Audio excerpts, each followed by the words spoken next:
नमस्कार। प्राइम न्यूजमा स्वागत छ। म संगीता कटुवाल र म एलिना केसी। सुरु गरौँ अहिलेसम्मका हेडलाइन्सबाट। अर्थमन्त्री जनार्दन शर्माले राजीनामा दिनुपर्ने चौतर्फी दबाव बढ्यो। माओवादी बचाउको पक्षमा कांग्रेसले पनि प्रधानमन्त्रीसँग छलफल गर्ने गठबन्धनभित्र असन्तुष्टि।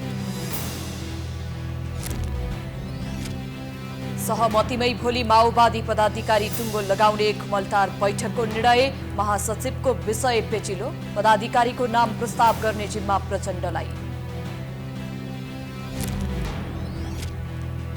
ओमिक्रोन भेरिएन्टको नयाँ प्रजाति भित्रिएसँगै जोखिम बढ्दो। कोभिड संक्रमितको संख्या पनि उकालो लाग्दै अस्पतालहरूलाई तयारी अवस्थामा रहन सरकारको आग्रह। काठमाडौँ उपत्यकाका अस्पतालमा पार्किङकै शास्ति। बिरामीबाट महँगो शुल्क लिने निजी अस्पतालले समेत ठूलो रकम पार्किङ शुल्कका नाममा उठाउँदै मापदण्डको पनि उपहास। पेट्रोलियमको खपत कम नगरे आपूर्ति नै रोकिन सक्ने निगमको चेतावनी। इन्धन खपतकै कारण देश टाट पल्टन सक्ने चिन्ता। दीर्घकालीन समाधान खोज्न विज्ञको सुझाव। इटलीका 5वटा क्षेत्रमा खडेरीका कारण आपतकालीन घोषणा। 70 वर्षको सबैभन्दा खराब खडेरी सामना गर्न थप कदम चाल्ने सरकारको तयारी।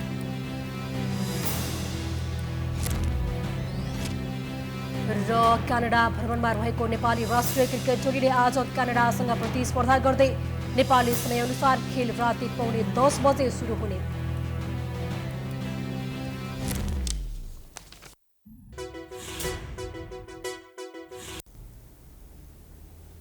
अब प्राइम न्यूज विस्तारमा। कांग्रेस महामन्त्री गगन थापाले अर्थमन्त्री जनार्दन शर्माको राजीनामा मागेपछि त्यस विषयले राजनीतिमा तरङ्ग ल्याएको छ। प्रमुख प्रतिपक्षीले लगातार उठाएको विषयमा कांग्रेसका नेताहरू पनि बोल्न थालेपछि माओवादी थप दबावमा परेको छ। एक रिपोर्ट। माओवादीको पदाधिकारी ढुङ्गो लगाउने विषयमा मंगलबार अध्यक्ष पुष्पकमल दाहाल प्रचण्ड निवासमा लामो छलफल भयो।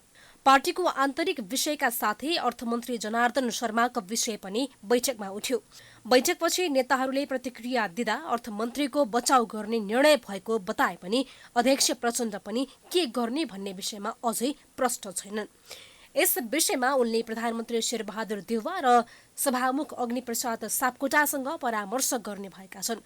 प्राइम टेलिभिजनले प्रधानमन्त्री शेरबहादुर देउवालाई अर्थमन्त्रीको राजीनामा बारे प्रतिक्रिया लिन खोज्दा कुनै जवाफ दिएनन्। अर्थमन्त्रीमाथि एक्सन लिनु पर्यो भन्ने तपाईँ बोल्दै के हुनुहुन्छ प्रधानमन्त्री? त्यस्तै अर्थमन्त्री जनार्दन शर्मालाई तपाईलाई राजीनामा दिन दबाव आइरहेको छ, के गर्नुहुन्छ भनेर गरिएको प्रश्नमा उनले यो प्रश्न सरकारका प्रवक्तालाई सोध्नुहोस् भन्ने जवाफ दिए। मन्त्री के छ? राजीनामाको चर्को दबाव आइरहेछ। के छ? प्रवक्तालाई सोध्नुहोस्। प्रवक्ता भन्दा नि तपाईको राजीनामा माग्दैछ। प्रवक्तालाई सोध्नुहोस्। राजीनामा मागेर कताको प्रवक्ता? प्रमुख प्रतिपक्षी दल एमाले अर्थमन्त्रीले राजीनामा गरेर संसदीय छानबिन समितिको माग गरेको विषयमा माओवादीको बुझाइ यस्तो छ। कति 14-15 दिनमा डिलिट भइसकेको भन्ने अर्थ मन्त्रालयले जानकारी गराएको भन्ने कुरा पनि अहिले मिडियामा पढ्न पाइएको छ। यो विषयमा संसद सभामुख सबैले छलफल गरेर मतलब आवश्यक सल्लाह लगेर त्यसपछि सभामुखले एउटा निष्कर्ष पुग्नुहुन्छ होला भन्ने मैले लागेको छ। प्रमुख प्रतिपक्षीले त लगातार राजीनामा मागिरहेको छ। अर्थमन्त्रीको कृत्य अक्षम्य भएकोले राजीनामा दिएर छानबिन गर्नुपर्ने एमालेको अडान छ। फुटेज डिलिट भयो भन्ने तथ्यहरू बाहिर ल्याएर वास्तवमा यसमा गम्भीर घोटाला भएको छ, गम्भीर अनियमितता भएको छ भन्ने तथ्य चाहिँ स्वयं अर्थ मन्त्रालयले पुष्टि गरेको छ। यदि त्यस्तो थिएन भने ऊ आफै यति गम्भीर विषयहरू उठिसकेपछि फुटेज सार्वजनिक गरेर यस सम्बन्धी उठेका अन्यलहरूलाई क्लियर गर्नेतिर लाग्थ्यो। त्यसो भएर एउटा बदमासीलाई ढाकछोप गर्नका लागि अर्को बदमासी गरिएको छ, जुन अक्षम्य हो भन्ने हाम्रो भनाइ छ। पार्टी कार्यालय सानेपामा मंगलबार बसेको कांग्रेसको पदाधिकारी बैठकमा पनि यस विषयमा छलफल भएको छ। महामन्त्री गगन थापाले नै अर्थमन्त्रीको राजीनामा मागेपछि यस विषयमा कांग्रेस नेताहरू पनि खुल्न थालेका छन्। कांग्रेस प्रवक्ता डाक्टर प्रकाश शरण महतले यस विषयमा कांग्रेस र प्रधानमन्त्री शेरबहादुर देउवा गम्भीर रहेको बताए। सरकारको बदनामको मात्रै कुरो छैन, कानुन नियमलाई मिचेर हुने कुनै पनि काम त क्षम्य हुँदैन नि। त्यो कुराहरू चाहिँ उठेका छन्। त्यो उठेका कुरालाई पार्टीले गम्भीरताका साथ लिएको छ, प्रधानमन्त्रीजीले पनि गम्भीरताका साथ दिनुभएको छ। तर ती उठेका कुराहरू र यथार्थ के हो, त्यो चाहिँ यथार्थ त्यही रहेछ भने त्यही अनुसारको चाहिँ एउटा निष्कर्ष पनि निस्किन्छ, निर्णय पनि आउँछ नि त। अर्थमन्त्री शर्मालाई जोगाउन प्रधानमन्त्रीको पनि संरक्षण र संलग्नताबारे चौतर्फी आशंका जन्मिएको छ। एकपछि अर्को खराब कर्ममा संलग्न अर्थमन्त्री शर्माको संरक्षण गर्नुको रहस्य के हो भनी नागरिक स्तरबाट प्रश्न पनि उब्जिएको छ। नेकपा माओवादी केन्द्रले बुधबारसम्ममा स्थायी समिति, पोलिट ब्युरो र पदाधिकारी टुङ्गो लगाउने निर्णय गरेको छ। शीर्ष नेताहरूको बैठकले निरन्तर विवादमा रहेका अर्थमन्त्रीको बचाउ गर्ने निर्णय समेत गरेका छन्। एक रिपोर्ट। महासचिवमा वर्षमान पुन र जनार्दन शर्मा बीच तीव्र प्रतिस्पर्धा छ। उनीहरूबीच सहमति नबन्ने अवस्थामा अन्य नेताहरूको समेत महासचिवमा हान थाप्छ। यस्तो अवस्थामा पदाधिकारी चयनको विषय अझै थाती रहने अनुमान थियो। तर थुप्रै आशंका र अनुमानलाई गलत साबित गर्दै यसपटक भने महासचिवसहित पदाधिकारी र पोलिट ब्युरो तथा स्थायी समिति समेत टुङ्गो लगाउने निर्णय भएको छ। मंगलबार बिहान प्रचण्ड निवास खुमलटारमा बसेको शीर्ष नेताहरूको बैठकले उक्त निर्णय गरेको हो। पोलिट ब्युरो, स्थायी समिति र यो चाहिँ पदाधिकारीहरू यो चाहिँ भोलिको बैठकमा त्यसले चाहिँ घोषणा गरेर जाने। एक टुङ्गो लगाएर जाने, पदाधिकारी पनि महासचिवको के हुन्छ? महासचिव पनि टुङ्गाएर जाने। यही बैठकबाट पदाधिकारी टुङ्गाउन प्रचण्डमाथि केन्द्रीय सदस्यहरूको चर्को दबाव थियो। बैठक लम्ब्याएर भए पनि र तीव्र प्रतिस्पर्धा रहेको महासचिवमा सहमति नजुटे निर्वाचन गरेर भए पनि पदाधिकारीको निर्णय यही बैठकबाट गर्नुपर्ने दबाव सिर्जना गरेका थिए केन्द्रीय सदस्यहरूले। तर महासचिव पनि सहमतिमै टुङ्गो लाग्ने नेता देव गुरुङको दाबी छ। महासचिवका एक दावेदार समेत रहेका गुरुङले अध्यक्ष प्रचण्डले नाम वाचन गर्ने र त्यही नै पार्टीको निर्णय हुने बताए। सबैले चाहिँ विचारहरू सेयर गर्ने हो हैन, सबैले विचारहरू सेयर गर्ने हो, अध्यक्षमा केन्द्रित गर्ने हो हैन, र अध्यक्षले प्रस्ताव बनाउने हो। प्रक्रिया नै त्यही हो नि त। सहमति जुटेन भने चुनाव हुँदैन हैन, त्यो त यो त यसमा त सहमति नजुट्ने प्रश्नै हुँदैन। महासचिवमा के विशेष गरेर अनि त्यसमा पनि सहमति नजुट्ने प्रश्नै हुँदैन। बैठकमा अर्थमन्त्री जनार्दन शर्माको विषयमा समेत चर्चा भएको थियो।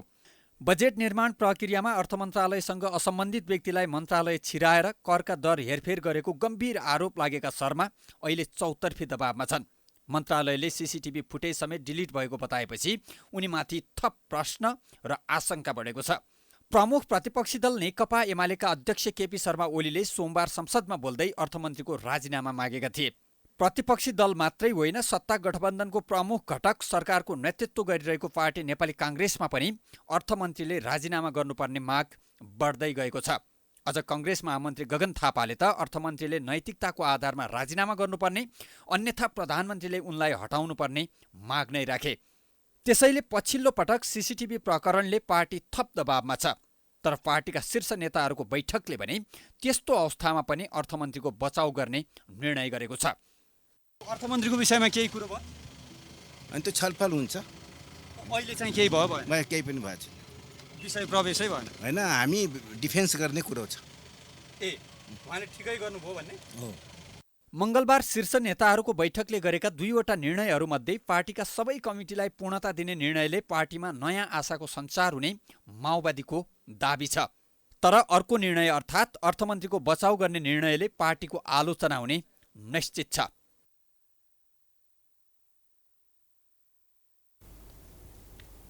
प्रधानमन्त्री शेरबहादुर देउवाले गठबन्धन बीचको समस्यालाई सामान्य रूपमा लिनुपर्ने बताएका छन्।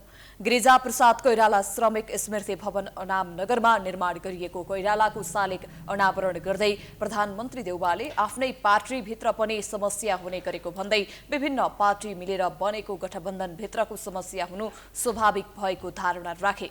त्यस्तै प्रधानमन्त्री देउवाले हतियार उठाएर सशस्त्र विद्रोह सुरु गरेको माओवादीलाई शान्ति प्रक्रियामा ल्याउन गिरिजा प्रसाद कोइरालाले खेलेको भूमिकाको स्मरण गरे। कठिन राजनीतिक आरोह अवरोह पार गरेका कोइरालाले नेपालमा लोकतन्त्र स्थापना गर्न महत्त्वपूर्ण भूमिका खेलेको उनले बताए। प्रधानमन्त्री देउवाले कोइरालाले मजदुर आन्दोलन सुरु गरेको विराटनगर स्थित जुट मिलमा ऐतिहासिक संग्रहालय बनाउन सरकार सकारात्मक रहेको धारणा राखे।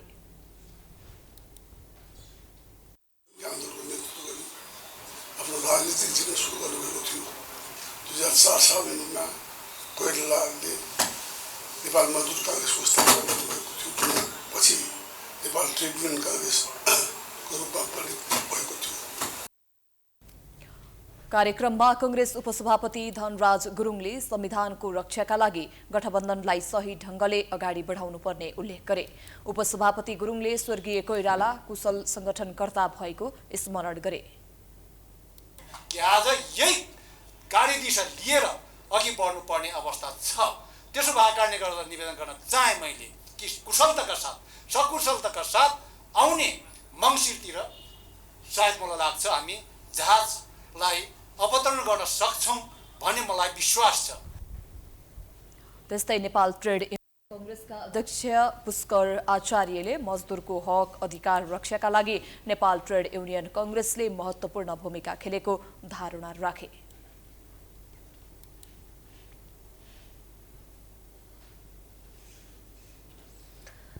राजनैतिक नेतृत्वलाई सफल बनाउन कर्मचारी तन्त्रको महत्त्वपूर्ण भूमिका मानिन्छ, तर राष्ट्रसेवक मानिने सरकारी कर्मचारीहरू नै राजनैतिक नेतृत्वको गलत निर्देशनमा परेर राष्ट्रहित भन्दा व्यक्तिगत स्वार्थ हेर्छन् भन्ने त्यो आलोचनाको विषय बन्छ। अहिले बजेट निर्माणमा अनाधिकृत व्यक्ति प्रवेश र सीसीटीभी फुटेज डिलिट प्रकरणमा अर्थमन्त्री शर्मालाई साथ दिएको भन्दै मन्त्रालयका वरिष्ठ कर्मचारी पनि सन्देहको घेरामा परेका छन्। एक रिपोर्ट। अर्थमन्त्री जनार्दन शर्मालाई बजेट निर्माणको क्रममा अनाधिकृत व्यक्तिलाई मन्त्रालय प्रवेश गराएर करको दर हेरफेर गराएको आरोप लागेपछि उनले त्यस्तो कुनै व्यक्ति प्रवेश नगरेको दाबी गर्दै आएका छन्। यद्यपि सोही विषयमा त्यति बेलाको सीसीटीभी फुटेज उपलब्ध गराउनुपर्ने माग संसददेखि सडकसम्म उठ्दै आएको थियो।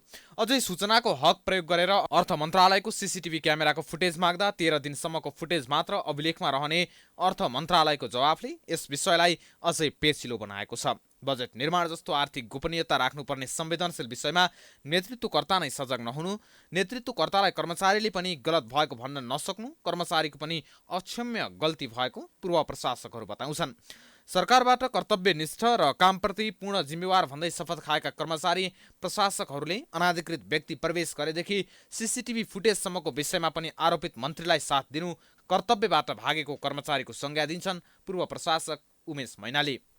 यो कारणले कर्मचारीहरू फस्ने भयो भने कर्मचारीहरूको पनि कर्तव्य हुन्छ बोल्ने कि यो कुरोमा चाहिँ यदि यो शपथ नलिएको व्यक्ति बाह्य व्यक्ति जसलाई हामी चाहिँ त्यो फोल्डमा एउटा एकाउन्टेबिलिटी एउटा उत्तरदायित्वको निर्वाह गर्ने समूहमा राख्न सक्दैनौँ, त्यो व्यक्तिलाई किन राखियो र यो हो भने हामी यसमा असहयोग गर्छौँ मन्त्रीज्यूले गर्न भन्नु सक्नु पर्थ्यो।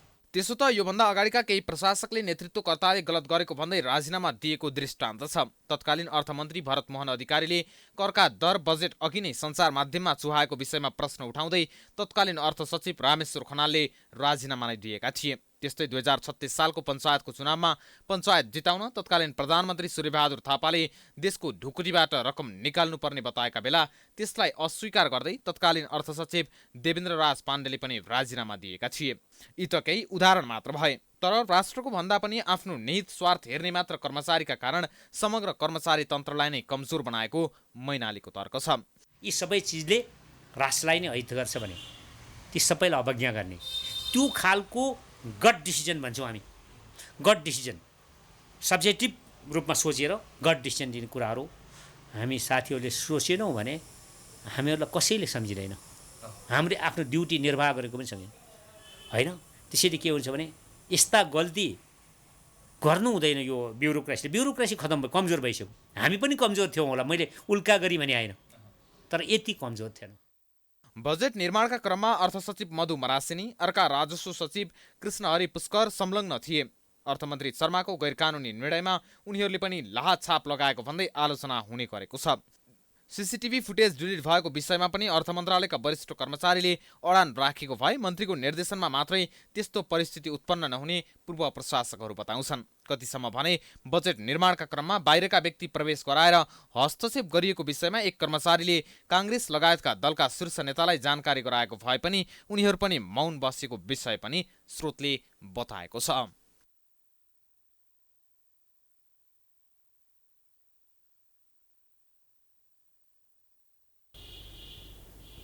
नेपाली कांग्रेसको 14औं महाधिवेशन सकिएको 6 महिनाभन्दा बढी भइसकेको छ। तर पार्टीको विधान अनुसार सभापति देउवाले केन्द्रीय समिति तथा मातहतका भातृ संगठनलाई पूर्णता नदिएर विधानको उल्लङ्घन गरेका छन्, जसका कारण संगठन चलायमान हुन नसकेको नेताहरू नै बताउँछन्। लामो समयपछि बसेको पदाधिकारी बैठकमा पनि यसबारे छलफल भएको छ। एक रिपोर्ट। नेपाली कांग्रेसको विधानको धारा 60मा पार्टीको सबै तहमा विभाग समिति लगायत पार्टी मातहतका विभिन्न निकायको महाधिवेशन भएको 6 महिनाभित्र गठन गरिसक्नुपर्ने उल्लेख छ। गत चैत्र 28 गते पार्टीको 14औं महाधिवेशनबाट दोस्रो कार्यकालका लागि निर्वाचित सभापति शेरबहादुर देउवाले सबै मातहतका निकायलाई पूर्णता दिएका छैनन्। सभापति भएको 6 महिनाभित्र सबै मातहतका निकायलाई पूर्णता दिइसक्नुपर्ने हो। तर सभापति देउवाले केन्द्रीय समिति, कार्य सम्पादन समिति तथा भातृ संगठनलाई समेत पूर्णता दिन सकेनन्। 168 सदस्यीय केन्द्रीय समितिमा 20 सदस्य मनोनित गर्न बाँकी छ। कार्य सम्पादन समिति पनि अपूर्ण छ। गत चैत्र 9 गते बसेको कार्य सम्पादन समितिको बैठकले तरुण दल र नेविसङ्घको अध्यक्ष तोके पनि 1 दर्जन बढी भातृ संगठनको नेतृत्वलाई पूर्णता दिन सकेका छैनन्। कांग्रेसले संसदीय समिति गठन बिना नै स्थानीय निर्वाचनमा महानगरका उम्मेद्वार छनौट गरियो। कांग्रेसको रणनीति तय गर्न असार 27 गते बस्ने केन्द्रीय समिति बैठकका लागि एजेन्डा तय गर्न मंगलबार बसेको बैठकमा भातृ संगठनको गठन प्रक्रिया र निर्वाचन आयोगले निर्वाचन सञ्चालनका लागि तयार गर्ने एकीकृत कानूनका बारेमा छलफल भएको छ। पदाधिकारीको बैठक बस्यो र बैठकमा मुख्यतः दुईटा विषय थिए। एउटा भातृ संस्थाहरूको गठन पुनर्गठनका बारेमा र दोस्रो निर्वाचन आयोगले अहिले निर्वाचन सञ्चालन तथा व्यवस्थापन गर्नका लागि एउटा एकीकृत कानुन ल्याउँदैछ र त्यो कानुनका बारेमा पार्टीको साझा धारणा निर्माण गर्नका लागि प्रारम्भिक छलफल हो। विधानमा भएको व्यवस्थालाई समेत कार्यान्वयन गर्न र पार्टीलाई सशक्त बनाएर अघि बढ्न सभापति देउवा चुकेका छन्। महामन्त्री गगन कुमार थापाले पार्टीभित्र सभापतिले गर्ने काम प्रभावकारी रूपमा नभएको भन्दै असन्तोष व्यक्त गरेका छन्। पार्टीको कोषाध्यक्ष बनाउने कुरा चाहिँ मैले बनाउनु आज बेलुकै बनाइन्छु। मैले पार्टीको विभाग चाहिँ महामन्त्रीले बनाउनु दिने भनेर भन्ने नै हो भने सभापतिले चाहिँ यो म भ्याइ नभ्याइ हो, प्रधानमन्त्री पनि छु, यो सबै काम चाहिँ महामन्त्रीले गर्न दिने भन्नु आज साँच्चै बनाइन्छु, सबै बनाइन्छु विभाग। तर विधानले के भन्छ भने सभापतिले मात्रै प्रस्ताव गर्न पाउँछ भनेर भन्छ हैन। अनि त्यसपछि सभापतिले प्रस्ताव गर्नुहुन्न अथवा गर्नुभएको छैन। अनि त्यसपछि चाहिँ प्रश्न चाहिँ खोइ विभाग भनेर त्यही केन्द्र समिति भएको साथीले मलाई सोध्नुभयो भने त मैले के भन्नु, त्यसपछि पर्सिको बैठकबाट सबै बनाउने जिम्मा मलाई दिइदिनुहोस् भनेर भन्नुपर्ने हुन्छ। पार्टीको विधान र परिधिभित्र रहेर नेतृत्वले संगठन चलायमान बनाउनु पर्ने हो। तर लोकतान्त्रिक पार्टी भएको दाबी गर्ने कांग्रेसले नै पार्टीभित्रको समस्यालाई समेत हल गर्न नसक्दा बेला बेलामा विवादका स्वर देखिने गरेका छन्। Political bureau, prime time HD, Kathmandu. Prime news जारी छ, हामी ब्रेकपछि आउँछौँ।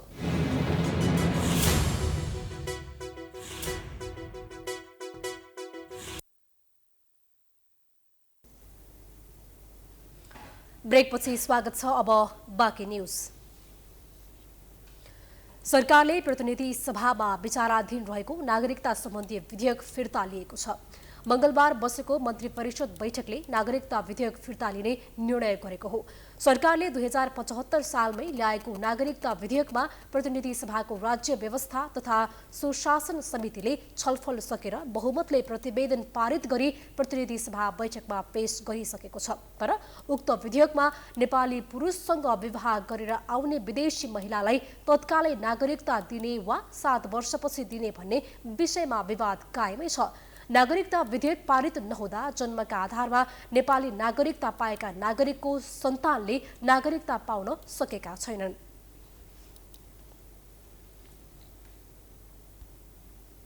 नेपालमा पहिलो पटक कोरोना भाइरसको ओमिक्रोन भेरिएन्टको नयाँ प्रजाति फेला परेको छ, जसका कारण नेपालमा चौथो लहर आउन सक्ने संकेत देखिएको छ। तेस्रो लहरमा ओमिक्रोनले धेरैलाई संक्रमण गराएको हुँदा अहिले नयाँ प्रजातिका कारण फेरि पनि सचेत हुनुपर्ने स्थिति उत्पन्न भएको छ। एक रिपोर्ट। स्थित धुलीखेल अस्पतालको प्रयोगशालामा गरिएको आणविक जुन सुकेन्सिङका अध्ययनमा ओमिक्रोन भेरिएन्टको नयाँ प्रजाति फेला परेको स्वास्थ्य मन्त्रालयले जनाएको छ। छिटो फैलन सक्ने उक्त प्रजाति नेपालमा देखा परेसँगै कोरोना संक्रमणको चौथो लहरको संकेत देखिएको छ। नेपालमा पनि केही दिन यता कोरोना संक्रमण दर दैनिक झण्डै दोब्बरले बढिरहेको छ। पछिल्लो एक सातामा मात्रै 439 जनामा कोरोना संक्रमण पुष्टि भएको छ। 2 साता अगाडि 10 देखि 15 जनाको परीक्षण गर्दा 2-3 जनामा मात्रै कोरोना संक्रमण देखिने गरेको शुक्रराज ट्रपिकल तथा सरुवा रोग अस्पताल टेकुमा अहिले सोही संख्यामा परीक्षण गर्दा 5 देखि 6 जनामा कोरोना संक्रमण देखिन थालेको अस्पतालका सूचना अधिकारी नवराज गौतमले बताए। प्रारम्भिक अध्ययनहरूमा कम घातक भनिए पनि छिटो फैलिन सक्ने देखिएकोले जोखिम समूहमा रहेका व्यक्तिले सतर्कता अपनाउनु पर्ने विज्ञहरूको सुझाव छ। यो ओमिक्रोन भित्रको उपप्रजातिहरू सबभन्दा छिटो फैलिने भन्ने कुराहरू गरेका छ र तर फेरि राम्रो पक्ष भनौँ या जे भनौँ त्यो चाहिँ के हो भन्दाखेरि यो अघिल्लो पुस्ताको जुन उपप्रजाति ओमिक्रोनका प्रजातिहरू भन्दा यो कुनै त्यस्तो कुनै पनि कोणबाट एकदम घातक भन्ने देखिएको चाहिँ छैन। त्यो भएको हुनाले चाहिँ मलाई जहाँसम्म लाग्छ सङ्क्रमितको सङ्ख्या बढे तापनि त्यसकै अनुपातमा चाहिँ अस्पतालले भर्ना हुनुपर्ने या भनौँ एकदमै पहिला जुन दोस्रो लहरमा जस्तो चाहिँ एकदम भरिभरा हुन्छ नि त्यो अवस्था चाहिँ सिर्जना हुने सम्भावना म देख्दिनँ। यसअगाडि कोरोना भाइरसका अल्फा र डेल्टा जस्ता प्रमुख भेरिएन्टहरू देखिएका थिए जसले संक्रमणको ठूलो लहर निम्त्याएको थियो। त्यसको प्रभाव अझैसम्म पनि साम्य नभएको अवस्थामा पुनः नयाँ भेरिएन्टले अर्को लहर निम्त्याउँछ कि भन्ने चिन्ता व्यक्त हुन थालेको छ। स्वास्थ्य तथा जनसङ्ख्या मन्त्रालयका प्रवक्ता संगीता कौशल मिश्राले ओमिक्रोन भेरिएन्टको उपप्रजाति देखा परेसँगै सावधानी अपनाउन आग्रह गरेकी छिन्। मन्त्रालयले अस्पताललाई तयारी अवस्थामा राख्न आग्रह गर्नुका साथै बढ्दो भिडभाड तथा कोरोना संक्रमणको जोखिम टरेको आम नागरिकको बुझाइका कारण थप जोखिम बढेको हुँदा स्वास्थ्य सावधानीमा ध्यान दिन आग्रह गरेकी छिन्। त्यही भएर खोप पनि छ होइन र हस्पिटल पनि तयारी अवस्थामा छ। त्यही भन्दा नेपाल चाहिँ तयार छ। तर मैले के भन्न खोजेँ भने अब हामीले चाहिँ रोगी हुनुभन्दा त जनस्वास्थ्यको मापदण्डको पालना गर्नु चाहिँ बढी जरुरी देखिन्छ होइन। त्यही भएर सतर्कता अपनाऊ होइन, पूर्व तयारी गर्नुपर्छ। अस्पतालहरू तयार पनि छन्, नेपाल सरकार तयारी पनि गरिराखेको अवस्था छ। तर मेन कुरा चाहिँ जोगिने हो होइन। त्यही भएर जनस्वास्थ्यका मापदण्डको बारेमा अलिकति विचार पुर्याइदिनुपर्छ, सतर्क भएर अलिकति आफ्नो त्यही हिसाबले मापदण्डहरू अपनाउनुपर्छ। थप व्यक्तिमा नयाँ प्रजाति फैलिएको छ या छैन भन्नका लागि जनस्वास्थ्य प्रयोगशाला टेकुमा संक्रमित बिरामीको नमुनाको जिन सिक्वेन्सिङ अध्ययन भइरहेको मिश्राले जानकारी दिइन्। BA4 र BA5 भेरिएन्टका 2 नयाँ उपप्रजातिहरूका कारण कोरोना भाइरस संक्रमण दर विश्वभर पुनः बढिरहेको छ। सबैभन्दा पहिले दक्षिण अफ्रिकामा पहिचान भएको यो भेरिएन्ट छिमेकी देश भारत सहित अधिकांश युरोपीय देश, अमेरिका, अस्ट्रेलिया र अफ्रिकामा समेत पुष्टि भएको छ। पछिल्लो समय युरोपका धेरै देशहरूमा BA5 प्रजातिको संक्रमण देखिएको छ। काठमाडौँ उपत्यकामा सवारी साधनको पार्किङ जटिल विषय बनेको छ। त्यसमा पनि सरकारी एवं निजी अस्पतालमा पुग्ने सेवाग्राहीले पार्किङको उचित व्यवस्था नहुँदा हैरानी खेप्नु परेको छ। निजी अस्पतालहरूले उपचारका नाममा मोटो रकम त लिन्छन् नै, पार्किङको व्यवस्था पनि गर्दैनन्। यदि गरिहाले भने पनि चर्को मूल्य असुल्छन्। एक रिपोर्ट। नियम र नीति बनाउने सरकारी निकाय अनि कार्यान्वयन नगर्ने पनि तिनै निकाय हुन्।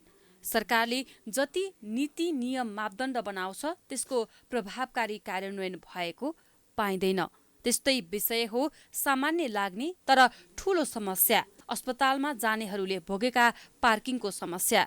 सरकारी अस्पतालमा बिरामीको चाप थेगी नसक्नुहुन्छ, तर अस्पतालमा पुगेका बिरामी र बिरामीको आफन्त उपचारका लागि भन्दा पनि सवारी साधन कहाँ राख्ने भन्ने चिन्ताले सताउने गरेको बताउँछन्। समयमा यस्ता साना, यो देख्दा सानो लाग्छ तर यो ठुलो समस्या हो। जनताको दैनिक अस्पताल भनेको त जनताको लागि त अपरिहार्य कुरा हो। त्यसैले यो चाँडोभन्दा चाँडो समाधान होस् र सशुल्क पार्किङलाई विस्थापित गरेर निःशुल्क पार्किङको व्यवस्था गरियोस्। पार्किङमा राखिहाल्यो भने पनि तपाईँको चाहे 10 मिनट राखोस्, चाहे 20 मिनट राखोस्, चाहे 1 घन्टा राखोस्, त्यो ठ्याक्कै 25 रुपियाँदेखिको 30 रुपियाँ 25 रुपियाँ त अनिवार्य लिइहाल्छ। अनि हजुरको अब 4-5 घन्टा 6-7 घन्टा राख्दाखेरि पनि 25 रुपियाँ दर राख्दाखेरि त दिनको 150-200 रुपियाँ जान्छ। अब समस्या त हस्पिटल आउँदा त धेरै समस्या छ। अब अहिले म टिकट काट्ने आएको अब मेरो कमसेकम 1.5 घन्टा 2 घन्टा त अनिवार्य नै हुन्छ। जटिल छ नि, देखिहाल्नु भने हालत खराब छ नि, भनेको पार्किङ व्यवस्थित छैन, राम्रोसँग राख्न पाइँदैन, हेलमेट चोरी भइदिन्छ, अस्पतालको भित्र पार्किङ छैन होइन। अनि अस्पताल यो हस्पिटलको चाहिँ छ अलिअलि, तर प्राय अब यहाँको सरकारी हस्पिटलको कहीँ नै पार्किङ छैन। अब यो चाहिँ अतिरिक्त शुल्क नै भयो हामीले बाहिर पे गर्ने होइन।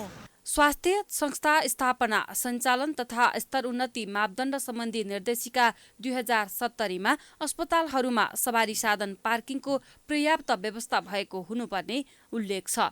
तर कुनै सरकारी अस्पतालमा पुगेका सेवाग्राहीका लागि अस्पतालमा पार्किङको सुविधा नै हुँदैन।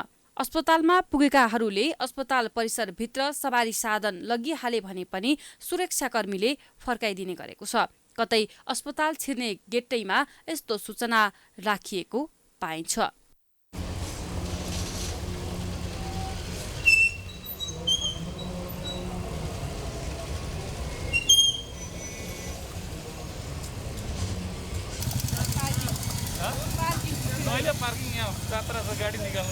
यता नीति अनुसार व्यवस्थापन गर्छौं भनेर दाबी गर्ने स्वास्थ्य तथा जनसङ्ख्या मन्त्रालय पहिला नै दर्ता भइसकेका अस्पतालहरूमा मापदण्ड अनुसार यथेष्ट पार्किङको व्यवस्था गर्न चुनौतीपूर्ण रहेको स्वीकार गर्छ।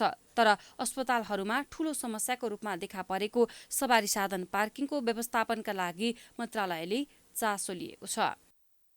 यसमा हामीले कहाँ के गर्न सकिन्छ भन्ने पाटोमा सम्बन्धित सबैसँग समन्वय गरेर पार्किङको यथेष्ट व्यवस्थापन हुने गरी हामीले सोच्नुपर्ने चाहिँ देखिन्छ। अर्को अब नयाँ दर्ता हुने अथवा नयाँ स्थापना हुने स्वास्थ्य संस्थाहरूको हकमा यो बनेको नयाँ नीति अनुसार नै कार्यान्वयन हुँदै जान्छ, त्यसै अनुसार व्यवस्थापन हुँदै जान्छ। हामीले निरन्तर त्यो अनुगमनमा पनि त्यो कुराहरूलाई जोड दिएर व्यवस्थापन गर्दै गरेका छौँ। तर सीमित पूर्वाधार भएको ठाउँमा स्थापना भइसकेर सञ्चालन भइसकेका स्वास्थ्य संस्थामा हामीले तत्कालै सबै व्यवस्था गरिहाल्नलाई चाहिँ व्यावहारिक हिसाबले पनि अलिकति कठिनाइ हुने जस्तो देखिएको छ। त्यसलाई के उपाय गर्न सकिन्छ त्यो उपायहरू खोज्दै हामी थप व्यवस्थापन गर्दै अगाडि बढ्छौँ। देशकै सबैभन्दा जेठो अस्पताल वीर अस्पताल, राष्ट्रिय ट्रमा सेन्टर, शुक्रराज ट्रपिकल तथा सर्वरोग अस्पताल, प्रसुति गृह थापाथली, पाटन अस्पताल लगायत कुनै पनि अस्पतालमा पुगेका बिरामीले पार्किङको सुविधा लिन पाउँदैनन्। त्रिवी शिक्षण अस्पतालमा पार्किङको व्यवस्था भए पनि बिरामीको चाप अनुसार पर्याप्त छैन।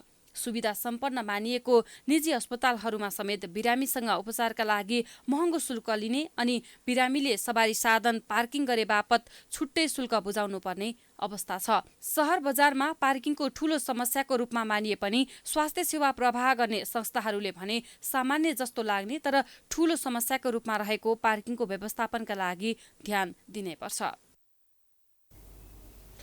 नेपाल रेड क्रस सोसाइटीमा दुई पक्ष बीच विवाद भएपछि प्रहरीले हस्तक्षेप गरेको छ। केपी शर्मा ओली नेतृत्वको सरकारले गठन गरेको डाक्टर नेत्र तिमसिनाको नेतृत्वको तदर्थ समिति र शेरबहादुर देउवा नेतृत्वको सरकारले गठन गरेको सुदर्शन नेपाल नेतृत्वको तदर्थ समितिका पदाधिकारी कार्यालय प्रवेश गरेपछि प्रहरीले हस्तक्षेप गरेको हो। सो क्रममा दुई पक्षबीच विवाद बढ्दै प्रहरीले बाहिर निकालेको थियो।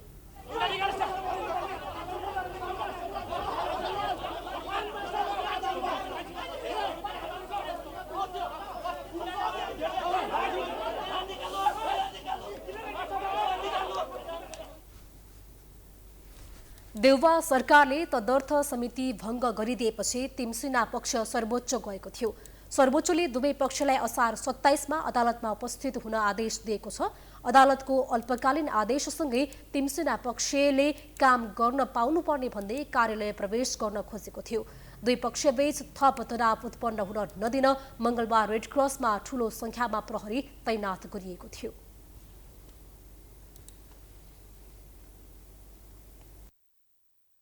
संसद भवन अगाडिको पैदल मार्गमा भएको अव्यवस्थित काँडेतार सञ्चार माध्यम र नागरिकको चर्को विरोधपछि व्यवस्थित भएको छ। पैदल मार्गको बीचमा काँडेतार बिछ्याउँदा आम सर्वसाधारणले शास्ति खेपिरहनु परेको थियो। काँडेतार व्यवस्थापन भएपछि आम सर्वसाधारणले सुरक्षित रूपमा हिँड्न मिल्ने भन्दै खुसी व्यक्त गरेका छन्। एक रिपोर्ट। दृश्यमा हेर्नुहोस्, केही दिन अघि संघीय संसद भवन अगाडिको पैदल मार्गमा धारिला काँडेतार यसरी अव्यवस्थित रूपमा बिछ्याइएका थिए। सुरक्षाको नाममा सर्वसाधारण हिँडुल गर्ने फुटपाथमै अव्यवस्थित रूपमा काँडेदार बिछ्याउँदा आम सर्वसाधारणलाई आवत जावत गर्न निकै सकस भइरहेको थियो। देशको नीति निर्माण गर्ने थलो संघीय संसद अगाडि नै सर्वसाधारणले शास्ति खेप्नु परेको भन्दै चर्को आलोचना भएको थियो। सर्वसाधारणले खेप्नु परेको यस्तो शास्तिप्रति हाम्रो खबरदारीका कारण अहिले पैदल मार्गमा भएका ती अव्यवस्थित तारहरूलाई व्यवस्थित गरिएको छ। हेर्नुहोस्, अहिले काँडेदार यसरी व्यवस्थित गरिएको छ। काँडेदार व्यवस्थित गरेपछि आम सर्वसाधारणले खुसी व्यक्त गरेका छन्। यो तार चाहिँ पहिला तल थियो, अब यहाँ हिँड्दा यस्तो गर्दा खुट्टामा लाग्ने, घाउहरू हुने, कपडा सपडा च्यातिने भन्ने समस्याहरू भइरहेको थियो। अहिले चाहिँ माथि हुँदा यसो राम्रो पनि देखेछ। काँडेदार तल थियो, अहिले माथि राखेको छ हैन, हिँड्नलाई सजिलो भएको छ, हामीलाई सुरक्षित भएको छ। संसद भवन पनि सुन्दर देखिएको र हिँडुल गर्न पनि सजिलो र सुरक्षित भएको उनीहरूको भनाइ छ। काँडेदार चाहिँ पहिला तल थियो, हामीलाई हिँड्न डुल्न एकदमै गाह्रो हुन्थ्यो, अहिले चाहिँ माथि भएर राम्रो पनि देखेको छ, हामीलाई सजिलो पनि भएको छ। यो काँडेदार चाहिँ पहिला तल थियो अनि हामीलाई हिँड्न गर्न पनि सजिलो हुन्थ्यो, अहिले माथि राखेर चाहिँ राम्रो पनि देखिन्छ। अव्यवस्थित काँडेदारले संघीय संसद भवनलाई पनि कुरूप तुल्याइरहेको थियो। समयमै सम्बन्धित निकायको ध्यानाकर्षण भई काँडेदार हटाउनु राम्रो पक्ष हो। केही समय अगाडि संघीय संसद भवन अगाडिको पैदल मार्गमा भएको अव्यवस्थित काँडेदारको विषयमा प्राइम टाइम्स टेलिभिजनले रिपोर्टिङ गरेको थियो। संघीय संसद भवन अगाडि नै आम सर्वसाधारणले खेप्नु परेको शास्तिको विषयमा हाम्रो खबरदारी र आम सर्वसाधारणको सरको विरोधका कारण यो अव्यवस्थित तार व्यवस्थित हुन पुगेको छ। प्राइम टाइम्स टेलिभिजनका लागि क्यामेरामा भास्कर भट्टाचार्यका साथमा सुष्मन विश्वकर्मा, काठमाडौँ। सांसदहरूले काठमाडौँ उपत्यकाको सुरक्षा व्यवस्था केन्द्रकै मातहतमा राख्न सुझाव दिएका छन्। सिंहदरबारमा मंगलबार बसेको प्रतिनिधि सभा अन्तर्गतको राज्य व्यवस्था तथा सुशासन समितिको बैठकमा नेपाल प्रहरी र प्रदेश प्रहरी कार्य सञ्चालन सुपरिवेक्षण र समन्वय ऐन 2076लाई संशोधन गर्न बनेको विधेयकमाथि छलफल गर्दै अधिकांश सांसदहरूले यस्तो सुझाव दिएका हुन्। सुरक्षा संवेदनशीलतालाई मध्यनजर गर्दै उपत्यकाको सुरक्षा व्यवस्था केन्द्रकै मातहतमा राख्नुपर्ने उनीहरूको भनाइ छ। बैठकमा माओवादीका केही सांसदहरूले भने मुलुक संघीयतामा गइसकेकोले उपत्यकाको सुरक्षा पनि प्रदेशलाई नै दिँदा उपयुक्त हुने धारणा राखेका थिए। बैठकमा कांग्रेस सांसद डिला संगौलाले ललितपुर र भक्तपुरको सुरक्षाको जिम्मा संघले राख्ने व्यवस्था उचित रहेको बताइन्। उनले मुलुकको राजधानी काठमाडौँ उपत्यका भएकाले सुरक्षा संवेदनशीलतालाई संघीयतासँग जोडेर प्रदेशको अधिकार खोसियो भन्न नमिल्ने बताइन्। संघलाई दिनुपर्छ भनेर आएको छ, यसमा म सहमत छु। यो केन्द्रको राजधानी पनि हो नि त। संघमा हेड अफ द स्टेट, राष्ट्रपति, उपराष्ट्रपति, प्रधानमन्त्री, सारा मन्त्रीहरू हामी मान्ने पनि विभिन्न प्रदेशबाट यही ठाउँमा छौँ कि यो तीनटा जिल्लाको राष्ट्रिय सुरक्षा र सुरक्षा जस्तो संवेदन विषयलाई चाहिँ हामीले संघीयतासँग गाँसेर प्रदेशको अधिकार खोसियो भन्न मिल्छ। एमाले सांसद खगराज अधिकारीले विदेशी अपराधको सम्भावनालाई समेत ख्याल गरेर राजधानीको सुरक्षाको जिम्मा केन्द्रले जिम्मा लिनुपर्ने बताए।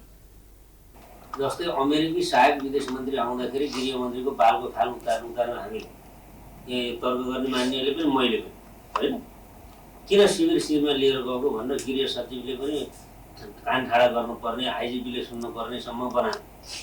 यहाँको सेक्युरिटी त एकदमै संवेदनशील छ भने त्यही तर्कले पुष्टि गर्छ नि, किनभने राष्ट्रिय अन्तर्राष्ट्रिय सिङहरू हुन्छन्, इन्क्वायरीहरू हुन्छन्, चासोहरू हुन्छन्। अनि यसो सोधिहाल्यो भने हाम्रो दुईवटा छिमेकीहरूले के आज इन्फर्मल डायलगमा मन्त्रीहरूसँग हुन्छ नि त, बोर्डरका कुराहरू हुन्छन्, भारतको चिनको सुरक्षासँग सम्बन्धित मन्त्रीहरूसँग हाम्रो गृहमन्त्रीले डायलग गर्नुपर्ने हुन्छ, त्यतिखेर त देशको प्रतिनिधित्व हुन्छ नि। त्यस्तै माओवादी सांसद यशोदा सुवेदी गुरुङले प्रदेश प्रहरीको अधिकार क्षेत्रलाई हस्तक्षेप गर्न नहुने बताइन्। बैठकमा गृहमन्त्री बालकृष्ण खानले सुरक्षा संवेदनशीलतालाई ध्यानमा राखेर उपत्यकाको सुरक्षा जिम्मा संघीय प्रहरीलाई दिन लागेको जानकारी दिए। उनले अन्तर्राष्ट्रिय परिदृश्यलाई मध्यनजर र भिभिआइपीको आगमनले पनि केन्द्रको सुरक्षा मजबुत बनाउनु पर्ने धारणा राखेका थिए। अघि पनि कुरा आइसकेको छ, जस्तै पेट्रोलियम पदार्थको मूल्य बढ्यो,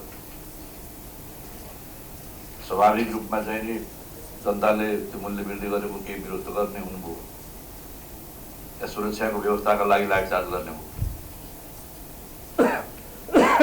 त्यो भएपछि त राजधानी उपत्यकाको सुरक्षा नै गम्भीर भन्ने। त्यस्तै बैठकमा सांसदहरूले अध्यागमनको विषयमा गम्भीर हुनुपर्ने र यस क्षेत्रको सुरक्षा प्रहरीलाई दिनुपर्ने धारणा राखेका थिए।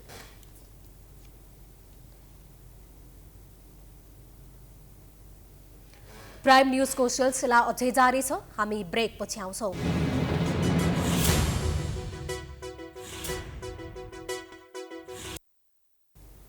ब्रेक पछि पुनः स्वागत छ। अब बिजनेस न्यूज।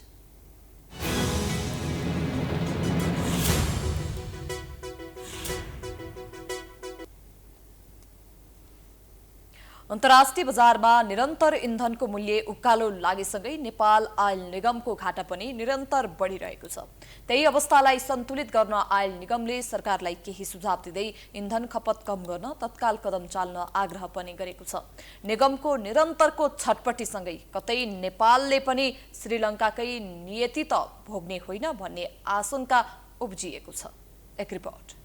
नेपाल आयल निगमले सोमबार उद्योग वाणिज्य तथा आपूर्ति मन्त्रालय र प्रधानमन्त्री कार्यालयलाई पत्र लेख्दै इन्धनको खपत घटाउन 10 बुँदे सुझाव दियो।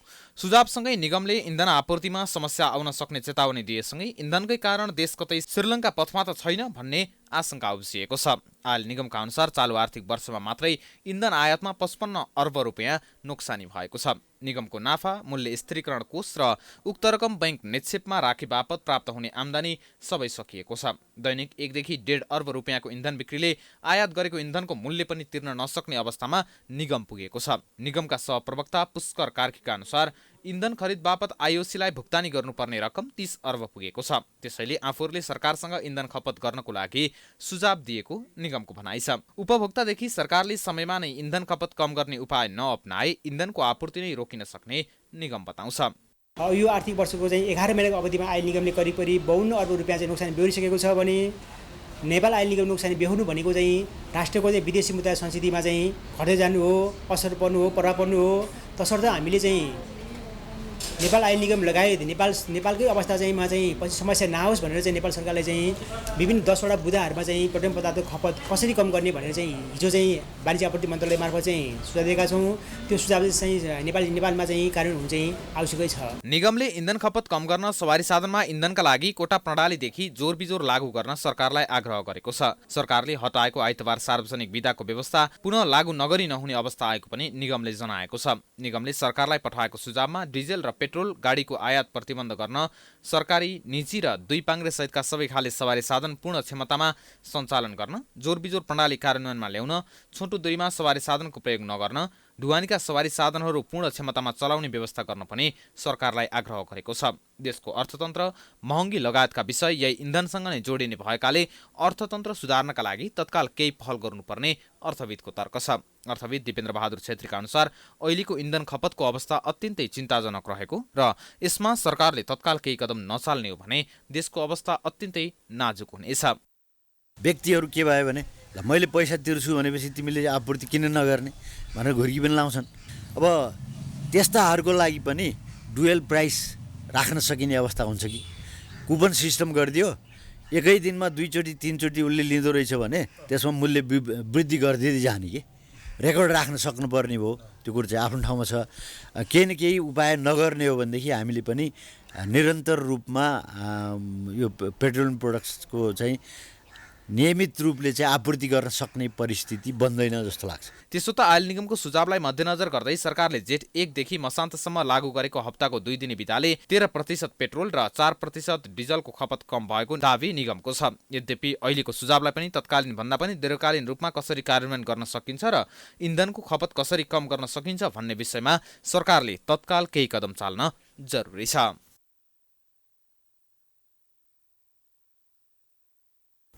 अब स्पोर्ट्स न्यूज।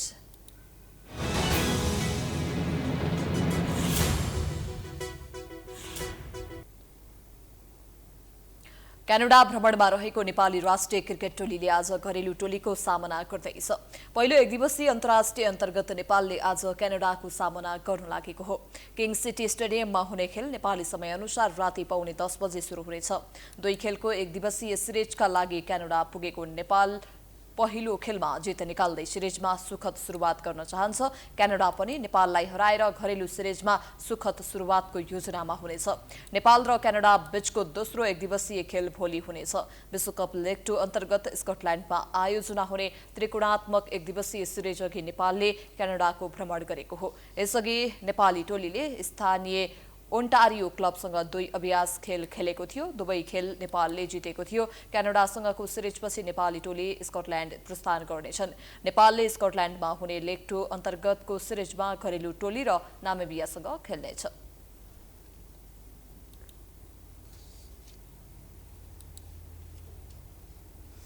हामी प्राइम न्यूजको अन्त्यमा आइपुगेका छौं। जाँदा जाँदै हेडलाइन्स पुनः एकपटक।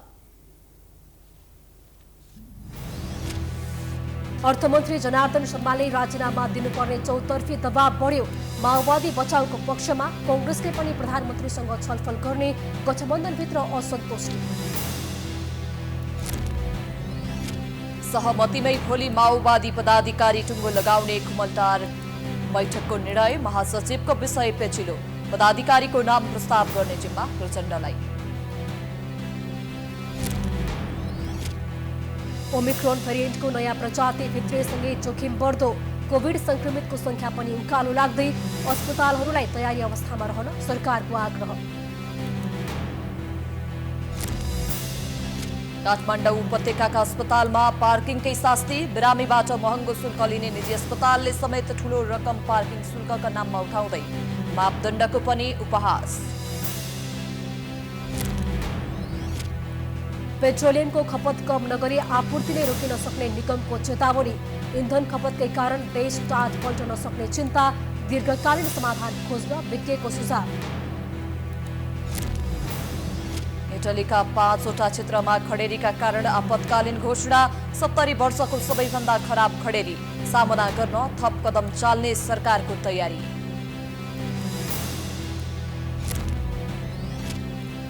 र क्यानाडा भ्रमणमा रहेको नेपाली राष्ट्रिय क्रिकेट टोलीले आज क्यानाडासँग प्रतिस्पर्धा गर्दै नेपाली समयअनुसार खेल राति 9:30 बजे सुरु हुने।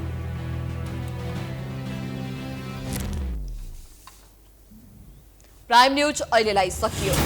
अबको प्रस्तुति कार्यक्रम जनता जान्न चाहन्छन् ऋषि कमलाको साथमा हेर्दै गर्नुहोला प्राइम एचडी। नमस्कार।